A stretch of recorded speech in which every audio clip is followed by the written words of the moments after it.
نحمده ونصلي ونسلم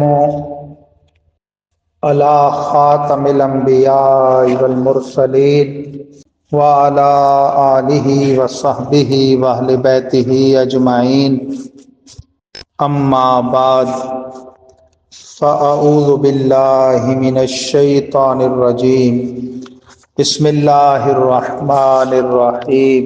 وَسَيُجَنَّبُهَا الْأَتْقَى، صدق اللہ العظیم وصدق رسولہ النبی الکریم الامین، ونحن علی ذالک لمن الشاہدین والشاکرین،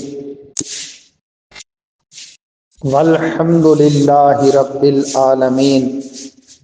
ان اللہ وملائکتہ یصلون علی النبی یا ایہا الذین آمنوا صلوا علیہ وسلموا تسلیما، صلی اللہ علی النبی الامی وآلہ صلی اللہ علیہ وسلم،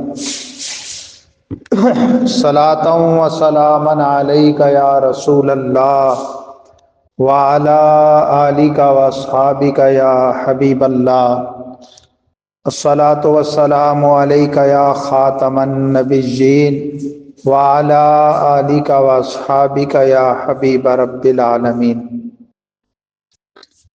گرامی قدر حضرات، آج 17 جمادی الاخرہ ہے اور 20 دسمبر 2024 اسی ماہ جمادی الاخرہ کی 22 تاریخ کو افضل البشر بعد الانبیاء، تاجدار صداقت سیدنا صدیق اکبر رضی اللہ تعالی عنہ کا یوم وصال ہے۔ آپ وہ خوش نصیب ہستی ہیں کہ جو اللہ اور اللہ کے حبیب عز و جل و صلی اللہ علیہ وسلم کے نزدیک انبیاء و مرسلین کے بعد سب سے مقرب ترین ہستی ہیں۔ قرآن کا فیصلہ ان اکرمکم عند اللہ اتقاکم، بے شک تم میں سے اللہ کے ہاں سب سے معزز وہ ہے جو سب سے متقی ہے۔ اور حضرت صدیق اکبر کو قرآن پاک نے اتقا کا ٹائٹل دیتے ہوئے فرمایا وَسَيُجَنَّبُهَا الْأَتْقَى، ان قریب جہنم سے بہت دور رکھا جائے گا وہ جو اتقا ہے۔ جمہور مفسرین کا اتفاق ہے کہ وہ اتقا حضرت صدیق اکبر ہے، اور قرآن فیصلہ دے چکا ہے ان اکرمکم عند اللہ اتقاکم، اتقا جو تم میں ہے وہ اللہ کے نزدیک اکرم ہے۔ اتقا یعنی صرف متقی نہیں، پرہیزگار نہیں، سب سے زیادہ پرہیزگار۔ وہ قرآن پاک کی روشنی میں صدیق اکبر ہیں، اور قرآن پاک کی روشنی میں اتقا ہی اللہ کے ہاں سب سے عزت والا ہے۔ یہی وجہ ہے کہ دو جہاں کے سردار صلی اللہ علیہ وسلم نے اپنی حیات ظاہری میں ان کو اپنے مصلی پہ کھڑا کیا، اسلام کی سب سے بڑی بندگی کا جانشین ان کو کر دیا۔ حضور کے مرض وصال میں 17 نمازیں انہوں نے محراب مسجد نبوی، محراب نبوی، مصلی نبوی پہ صحابہ کو پڑھا۔ آج ایک طبقہ پیدا ہو گیا ہے جو آل کی آڑ لے کے اصحاب کو بھونکتا ہے۔ ان کو دیکھا دیکھی کئی نیلے پیلے رنگیلے نعت خوان، ڈسکو قسم کے پیر اور جناب جاہل قسم کے واعظین بھی وہ انہی کی بولی ہانکنے لگ گئے ہیں، اور قوالی بنا ڈالی ہے انہوں نے، دمادم مسکلندر علی دا پہلا نمبر۔ یہ بکواس ہے، یہ اسلام کا عقیدہ نہیں ہے۔ قرآن آپ مدارس تو مدارس، دینیات تو دینیات، سکول کی بھی بنیادی کتابوں میں آپ دیکھتے ہیں، اسلامیات کی ہوں یا اردو کی، حضرت خلفائے راشدین کی جو ترتیب لکھی ہوتی ہے اس میں اول نمبر صدیق اکبر، پھر فاروق اعظم، پھر عثمان غنی، پھر مولا۔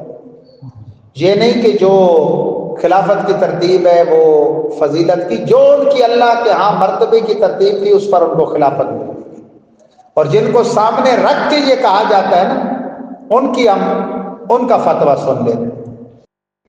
اسلامی دنیا میں آسمان کے چھت کے نیچے کتاب اللہ کے بعد سب سے معتبر کتاب بخاری شریف. حضرت امیر المومنین مولا المسلمین سیدنا علی المرتضیٰ کرم اللہ تعالی وجہہ الحسنی کے صاحبزادے آپ سے سوال کرتے ہیں کہ رسول پاک کے بعد لوگوں میں سب سے افضل کون ہے؟ آپ نے جواب دیا ابو بکر. انہوں نے کہا سما، پھر کہا عمر. وہ کہتے ہیں اس کے بعد میں نے سوال نہیں کیا. یعنی شیخین کریمین سب سے افضل ہیں،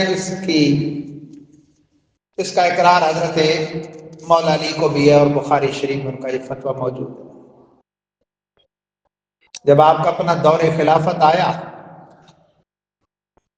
بلکہ اس سے پہلے آپ نے فرمایا جب بیعت کی صدیق اکبر کی تو کہا جس کو رب کے حبیب نے ہمارا دین کا امام بنا دیا ہے، ہم دنیا کا اسے امام بنائیں تو ہمیں کیا حرج ہے امور سلطنت کا. تو پھر آپ کے دور خلافت میں جب کچھ لوگوں نے یہی بکواس شروع کی دمادم والی، تو آپ نے برسر منبر کوفہ فرمایا کہ اب جس کو میں نے ایسا کہتے سنا اسے میں حد مفتری لگاؤں. مفتری کہتے ہیں بہتان تراش کو، اور اسلام نے اس کی سزا 80 کوڑے رکھی ہے. میں اکثر کہا کرتا ہوں کہ یہ بھنگ اور چرس کے سوٹے لگا کر نہ نماز نہ روزہ، دمادم کمائی کی دنیا کھائیں گے ہم، یہ اندر بار کے کالے جو بکواس کرتے ہیں صحابہ کرام کو گز گز کی زبانیں نکال کر کتوں کی طرح صحابہ کو بھونکنے والے، ان کے بارے میں حضرت علی کا فتویٰ 80 کوڑوں کا. تو جس کو ایک ضرب حیدری لگی وہ تو جائے گا تحت الثری میں، 79 تو باقی رہ جائیں گے قیامت کے لیے. اللہ تبارک و تعالی ہم سب کو جہاں ختم نبوت کے منکروں، مرزائیوں، اولیاء اور انبیاء کے دشمنوں، نجدیوں، وہابیوں کے فتنوں سے بچائے، اس کے ساتھ ساتھ آل پاک کی آڑ لے کر صحابہ کو بکنے والے ان دشمنان صحابہ رافضیوں شیعوں کے شر سے بھی اللہ تعالیٰ ہم سب کو محفوظ و مامون فرمائے. وآخر دعوانا الحمدللہ.